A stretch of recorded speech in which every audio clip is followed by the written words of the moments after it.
siapa yang ada di dalam aku, atau kalau istilah Jawanya itu sopo aku. Ya tidak sedikit pula yang beranggapan bahwa aku ini adalah Gusti Allah. Di nafas kita ini goib. Dari situlah kita meyakini bahwa Gusti Allah ini ada. Lakukan saja semua, terserah sampean. Tidak ada yang melarang. Tuhan juga tidak melarang. Banyak sekali orang tidak paham. Merasa bahwa kalau lagi susah, lagi sulit, seolah-olah kita lagi diuji. Sebetulnya yang menciptakan ujian itu ya kita sendiri.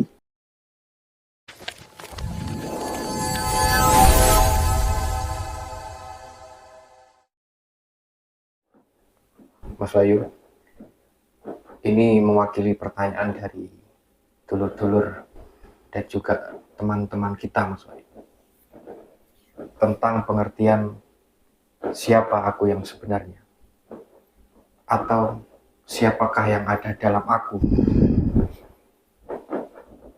Bahkan ada yang memaknai dan beranggapan bahwa aku ini adalah Gusti Allah, Mas Wahyu. Apakah itu benar, Mas Wahyu? Begini, Mas Yahya, mungkin sebelumnya saya ingin mengucapkan salam dulu.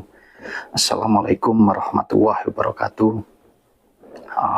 Salam sehat dan bahagia selalu untuk kita semua. Semoga apapun yang menjadi harapan, apapun yang menjadi permintaan, keinginan kita, itu senantiasa bisa terwujud karena Allah Subhanahu wa Ta'ala. Jadi begini, Mas ya, memang ini masih menjadi perbincangan ya, polemik, khususnya untuk pemegang atau penganut daripada pemahaman atau naluri Jawa ya Mas Yahya ya, di mana aku ya itu adalah tentang siapa ya, siapa yang ada di dalam aku, atau kalau istilah Jawanya itu sopo aku, sopo ingsun, sopo sing sak jerone aku, sopo sing sak jerone ingsun.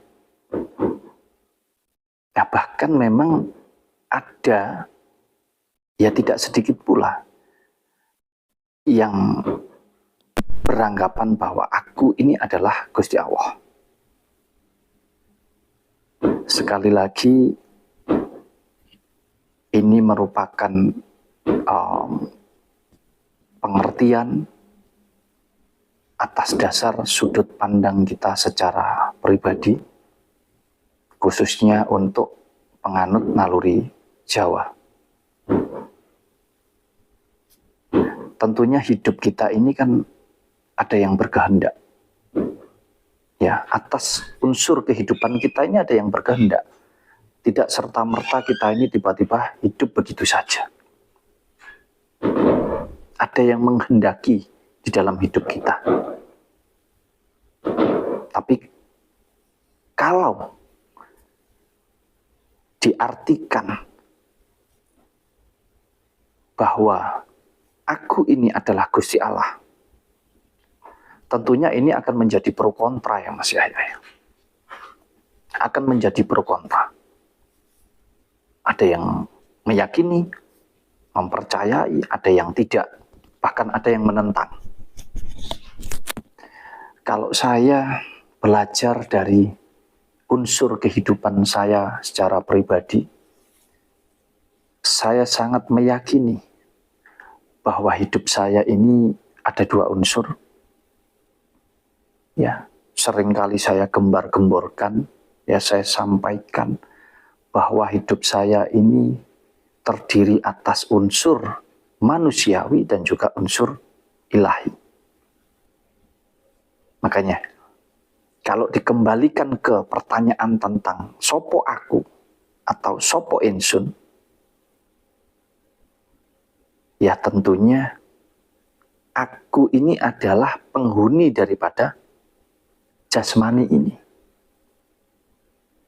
Jadi aku itu ya bukan gerobak ini, bukan alat ini. Tapi aku adalah yang menghuni di dalam pribadi kehidupan. Nah, tentunya kalau dimasukkan lagi lebih dalam lagi, siapa yang ada di dalamnya aku? Nah, itulah yang kita semua belajar, kita semua mencari, untuk kita semua mampu masuk ke sana.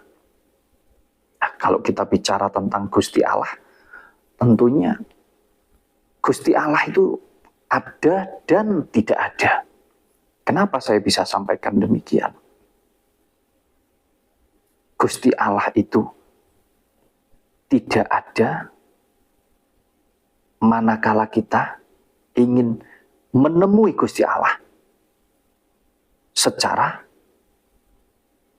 ilahi, atau menemui Gusti Allah secara gaib.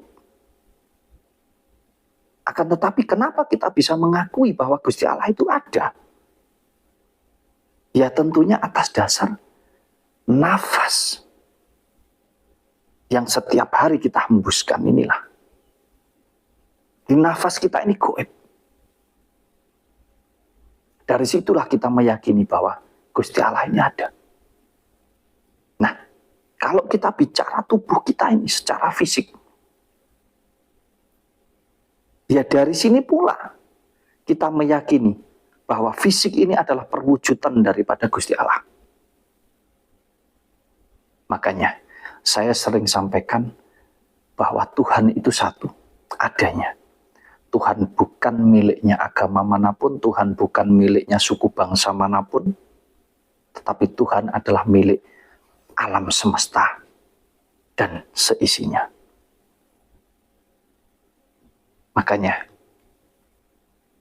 Tuhan itu ada atas dasar ada kehidupan daripada aku ini tadi. Berarti kalau gak ada kita, Tuhan tidak ada. Begitu Mas Yahya? Tidak demikian Mas Yahya pengertiannya.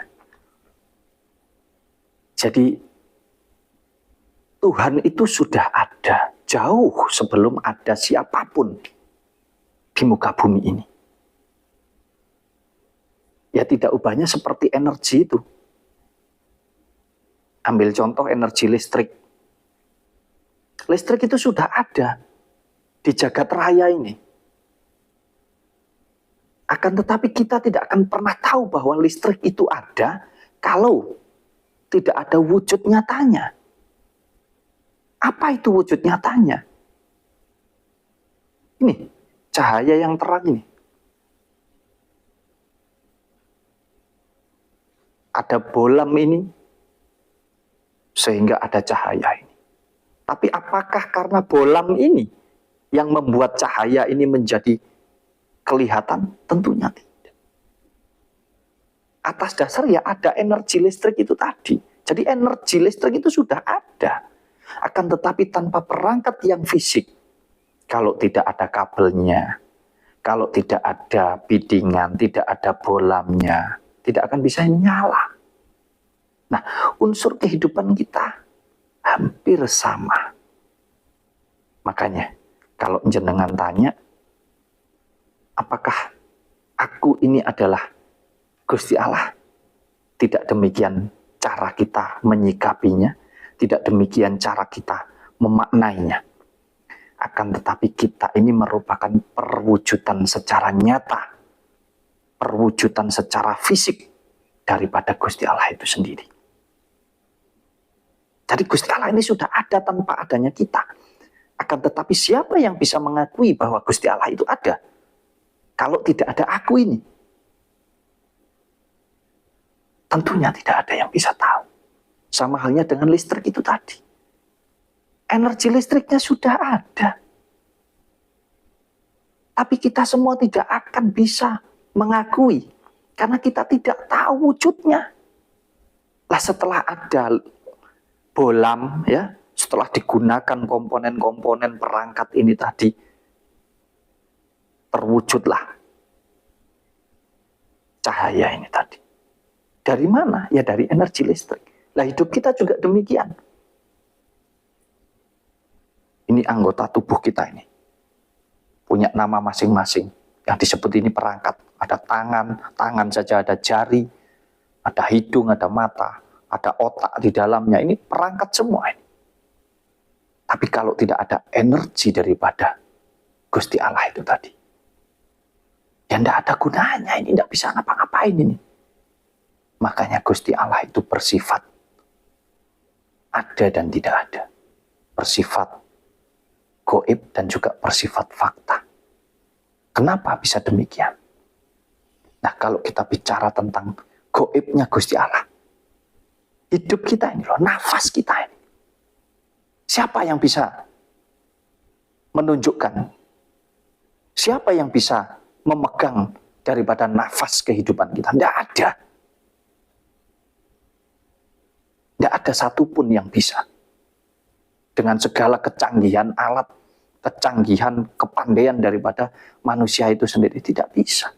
Itulah yang disebut bahwa Gusti Allah bersifat gaib. Nah, kalau Gusti Allah yang bersifat nyata, bersifat fakta, ya wujudnya ya pribadi kita ini. Ini hanya wadah daripada aku. Gitu loh Mas saya. Makanya kalau saya boleh memberikan contoh ya. Kalau kita sudah hidup seperti ini ya. Ada yang berkehendak atas hidup aku atau hidupku. Tetapi kalau sudah berwujud fisik, sudah nyata seperti ini, semua tergantung aku. Kalau Mas Yahya tidak percaya, boleh dicoba atau dibuktikan. Jadi hidup matinya Mas Yahya, mau susah, mau senang, mau sehat, mau enggak, mau yang baik dan yang buruk semua sudah tergantung daripada Mas Yahya sendiri. Kalau Mas Wahyu sudah tergantung Mas Wahyu sendiri atau tergantung aku. Akunya Mas Wahyu, ya tergantung Mas Wahyu. Akunya Mas Yahya, ya tergantung Mas Yahya. Ya caranya bagaimana membuktikannya? Boleh, monggo. Mas Yahya silahkan pergi ke jalan raya atau ke jurang. Mas Yahya bisa lompat. Kalau Mas Yahya tidak percaya, lompat masuk ke jurang yang dalam, mati nggak kira-kira? Mas Yahya ada mobil atau ada kereta api lewat, Mas Yahya langsung aja sudah hadang di depannya, mati nggak kira-kira? Atau Mas Yahya mungkin mau merampok, mau mencuri, mau melakukan hal-hal yang negatif, atau sebaliknya Mas Yahya mau melakukan hal-hal yang baik, yang positif. Tergantung siapa? Tergantung aku. Akunya Mas Yahya. Kalau Mas Wahyu yang melakukan, ya tergantung aku. Akunya Mas Wahyu. Makanya Gusti Allah itu sudah istilahnya sudah memberikan kuasa sepenuhnya kepada kita atas unsur kehidupan kita sendiri. Kalau bahasa kasarnya itu, kita sudah diberi hidup atau aku sudah diberi hidup ini, ya tentunya semua sudah apa kata aku. Ini benar adanya. Yaitu tadi, buktinya atau contohnya yang nyata. Lakukan saja semua, terserah sampean. Tidak ada yang melarang. Tuhan juga tidak melarang. Mau kita berbuat buruk, mau kita berbuat baik, yang mengendalikan ya kita sendiri. Betul sekali. Yang mengendalikan ya kita sendiri. Banyak sekali orang tidak paham. Merasa bahwa, kalau lagi susah, lagi sulit, seolah-olah kita lagi diuji. Sebetulnya yang menciptakan ujian itu ya kita sendiri. Makanya saya ingin sampaikan bahwa kita ada di tengah-tengah. Ya, posisi aku itu ada di tengah-tengah. Tinggal kamu bawa kemana? Ke unsur duniawi atau ke unsur ilahi. Seimbangkan dua-duanya ini. Kita sudah dibekali akal dan budi oleh Yang Maha Kuasa. Gunakan ini dengan sebaik mungkin. Mana yang menguntungkan dan mana yang merugikan. Kalau kita bicara yang di tengah ini kita bawa ke unsur roh, unsur gaib daripada ilahi, ya bersifat ketentraman jiwa itu tadi. Itu harus dipilah, harus dibedakan, tidak bisa dipungkiri, Mas Yahya. Nah, semua yang ada di jagat raya ini, semua yang ada di alam semesta ini, itu apa kata aku? Itu benar sekali. Kalau tidak percaya, saya kasih contoh lagi begini, agar mungkin dulur-dulur dan teman-teman semua juga bisa memahami. Kalau sekarang Mas Wahyu ada di sini, ya, Mas Wahyu tanya ke Mas Yahya, Mas Yahya, barat itu ada di mana? Tentunya Mas Yahya akan menjawab, barat itu di sana, Mas Wahyu. Saya berjalan ke sana. Nanti di sana saya ketemu lagi sama orang, saya tanya, barat itu di mana? Oh, barat itu di sana. Saya tanyakan lagi terus, saya kejar barat itu. Ada di mana barat itu? Oh, barat itu di sana. Boleh bertaruh dengan saya bukan hanya 100% tapi 1000%. Sampai nanti saya berputar kembali lagi di tempat ini. Barat itu tidak akan pernah ketemu. Karena barat itu ada ya karena aku ada. Dan barat itu tidak pernah ada karena aku tidak ada. Karena dunia ini sudah digambarkan bentuknya bulat. Tidak pernah ada ujungnya. Demikian pula dengan timur. Timur di mana? Timur di sana. Kita berjalan ke timur, bahkan sampai ujung timur, bahkan sampai kembali lagi ke sini, ya masih timur itu di sana. Jelas bukan? Bahwa semua ini ada karena aku.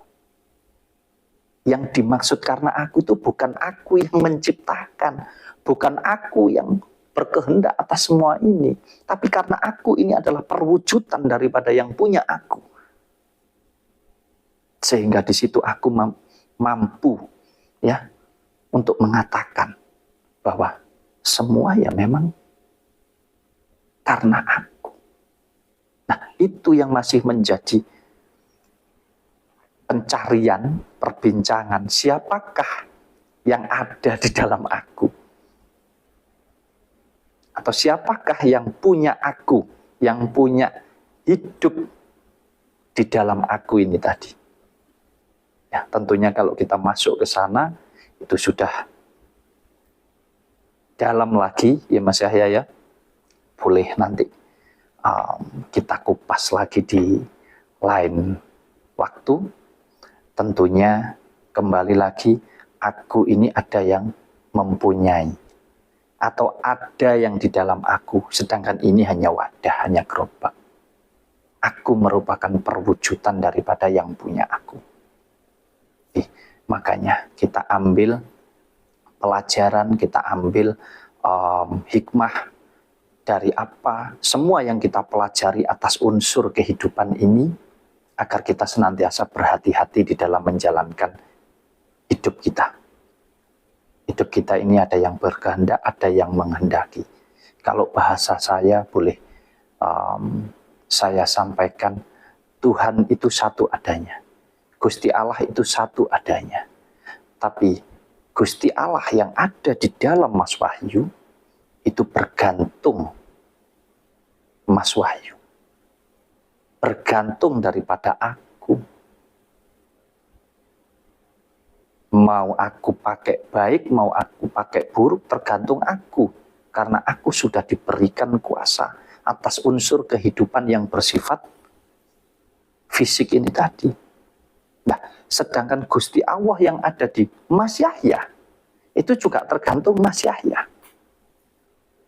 Nah, makanya kalau kita paham ini, kita tidak akan sembrono. kita tidak akan sembarangan menjalani hidup kita.